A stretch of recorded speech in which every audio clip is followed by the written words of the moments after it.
Haayada HARO ayaa Deeq, Daawo iyo raashin iyo lacag soo gaadhsiisay bukaanada ku xanuunsanaya deegaanka Widhwidh gaar ahaan dadka uu ku dhacay cudurka shuban biyoodku.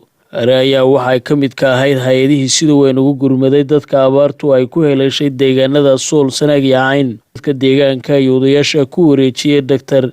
Ismaaciil Axmed Dayib oo ka mid ah ganacsada waaweyn ee Soomaaliyeed gaar ahaan gudoomiyaha shirkadda daawooyinka Shaafici. Waxayna si weyn dadka deegaanka ugu mahadceliyeen HARO dadaalkii ay ka geysatay sidii loo caawin lahaa dadka xanuunkaasi uu ku dhacay. Magaalada Widhwidh waxaan ku wareejinaynaa deeq ka timid Haayada HARO ee wadanka Mareykanka, taas oo ah lacag $5,000 ah oo $2,000 ay kaash tahay, 800 ay dawo tahay, 2,200 ay raashin isugu jira bariis, baasto, saliid iyo waxyaalaha kale ee nafaqada soo celiya ah.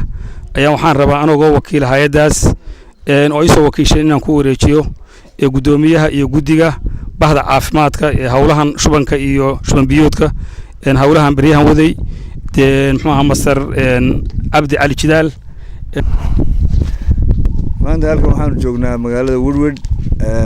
halkan aanu joognaana waxa weeye meeshii aanu cusbitaalka degdega ka sameynay la yiraahdo Dadaal Hospital. waa meeshii aanu u soo raray dadkii xanuunka shuban biyoodka.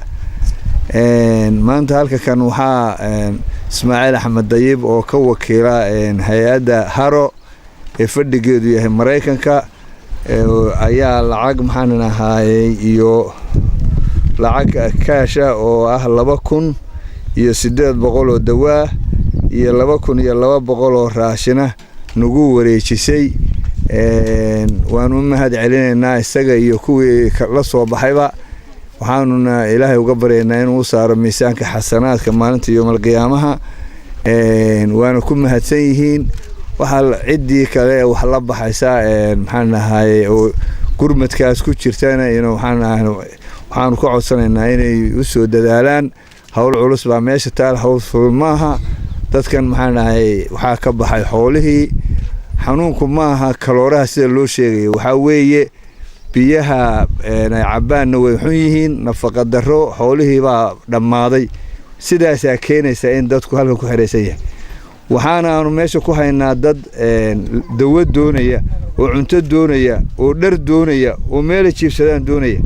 intaba hadda waanu ku siinaa meesha tan aanu joogno oo waa feeding center. dhar baanu siinaa, waxaanu siinaa cunto, waxaanu siinaa dawo, wixii kale oo aanu qaban karana waanu qabanaynaa. haddana magaaladu weli roob ma helin, waxaa biyo dhaamis baan weli ku jirnaa. ilaahayna waxaanu ka baryaynaa inuu nasiiyo mid khayr qabo oo aanu kaga dhibaatadaas xanuunkana naga dulqaado. bismillaah raxmaanir raxiim. halkan waxaan ku gudoomanaa daawo ka timi hay'adda HARO oo nagu wareejiyay Ismaaciil Axmed Dayib anigoo ku hadlaya afka bahda caafimaadka ama staafka caafimaadka. waanu ka gudoonay daawada Ismaaciil Axmed Dayib ee ka timi hay'adda HARO. Abdikariin Nolol, Somali News, magaalada Laascanood.